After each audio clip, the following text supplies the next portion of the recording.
Thursday Night Football, of course, ventured to LA back in Week 8. Now we have another big matchup in the AFC West. Obviously not with the Rams. I'm going to mention it anyway I can. Anyway, though, of course, here is your Week 16 Thursday Night Football preview. Huge game here.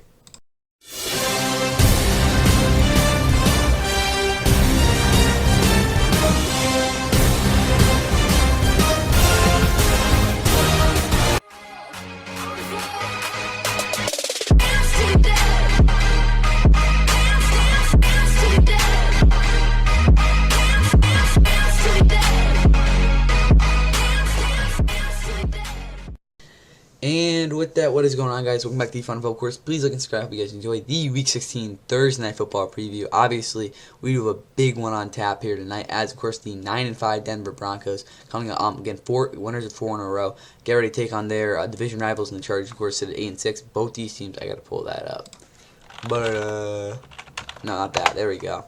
Both these teams obviously occupy the last wildcard spots, and obviously are both looking to jockey there for the 6th seed. Both these teams have already lost to the Ravens, so more likely than not, unless the Steelers lose the division, again, that could absolutely happen. They're going to definitely either be the 6, 7, or the 5 seed, unless, again, one of these teams somehow gets a playoff spot, which more likely than not isn't going to happen, but still, crazy things can happen there.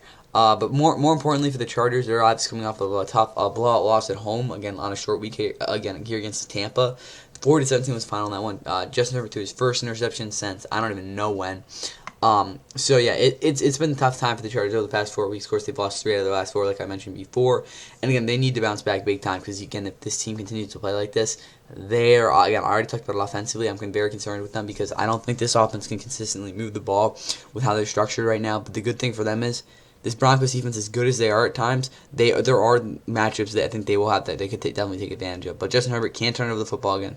Only had one last week, but you get the point there. And this defense also has to perform like we've seen earlier in the season because, again, after that game against the Ravens, they really have been too great. For the Broncos, again, they've been actually complete opposite. Offensively, yes, the past 2 weeks have been very, I won't say concerning, but very dysfunctional overall. Bo Nix has really struggled to, again, with his field vision. He's made some really bad throws, but the progressions are looking good. The receivers are getting somewhat open, and obviously the running game still is a pretty little work in progress right now. It's not even in production yet, and obviously the O-line is doing their own thing there. Defensively, they're so good, guys. Like, the Broncos and Chargers defenses are so good. That's why you'll see in the prediction it's not going to be like one of these shootouts here. But still, the Broncos obviously have been playing great football as of late. Again, not offensively, but it's going to work out for them, I think. But anyway, again, looking to clinch their first playoff spot since they obviously did so back in 2015 again when they won the Super Bowl. With a win, they will be able to do just that. This game is streaming on Amazon Prime as always. Again, it'll be on 8:15 as well as always. Again, there. For the announcers, you of course will see Al Michaels, Kirk Herbstreit, and Kaylee Hartung as always. Obviously, second last week of Thursday Night Football as well. For the Broncos depth chart, Bo Nix, quarterback, Jarrett Stidham is his backup. Javonte Williams, Joe McLaughlin, the receiving back will be out. Audric Esme will definitely be getting a considerable amount of carries.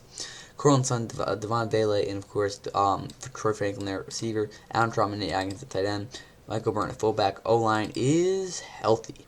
Defensively, you got normal D-line, again, with a lot of pressure coming from Zach Allen. He's been a freaking beast this year. First team All-Pro, in my opinion.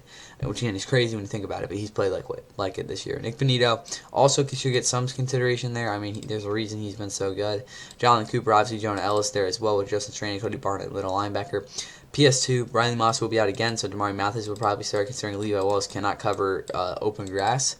P.J. Locke, Brandon Jones, and of course Jaquan McMillan, of course, they're in the slot with Will Lutz and Riley Dixon rounding out the starters for the Broncos. And then, of course, when we look on the other side with the other team from LA, obviously being the Chargers, Justin Herbert seems to be good. I'm not going to say he's going to be 100% because he didn't look like that last week. Gus Edwards, Kamani Valdo will be splitting the carries there with Adam McConkey, Quentin Johnson, of course, Joshua Palmer, and DJ Chark maybe getting there a little bit of receiver.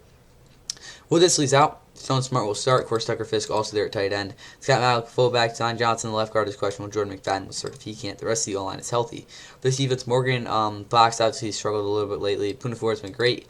Odio Agwani is been fine. Questionable. T.R. Target, the older dude, that backup is questionable. He's not old, but you get the point. Joey Bosa is back to starting. Of course, Tulu Tuipulotu has not really gotten too much production as of late. Klumack is one of the better edge rushers in the league, again, as we already know. Denzel Perryman's questionable. Troy Dye, obviously, Dane Henley also there. Cam Hart will be out, so Deanne Leonard will probably get the start. Terheeb still obviously deserves it too, but I don't know after last week. Elijah Mullen will be doubtful, so again, Marcus May, if I had to guess, would start. Derwin James is also there at safety. Any update on Nope, no update on Logan Gilman. Obviously, with Derwin James gets playing the slide as well. Very good Swiss Army net there. Obviously, with Christian Fulton as well on the right side. Decker, the kicker, J.K. Scott ran out the starters there for the. Oh, okay. Run out starters there, of course, for the Chargers and for who I think is going to win here on Thursday Night Football again to either clinch the Broncos playoff spot or keep the Chargers again, tie these teams up. After the Chargers won the first game of this series again early in the season again. Carlson did have a great catch, but it didn't really matter. The Chargers were able to knock off the Broncos on the road 23-16 back in week. What was it, 7? But I do think the Chargers are actually going to bring out the brooms here and get a big-time win.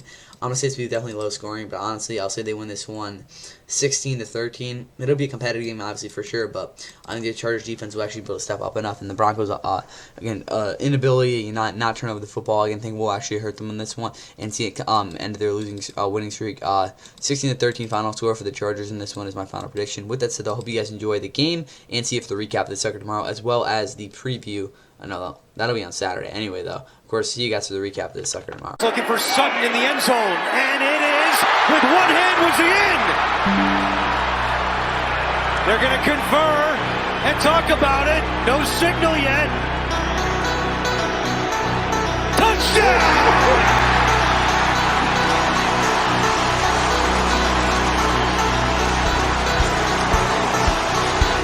His right knee touchdowns inbound. So does he catch this ball? Keep possession as he goes to the ground.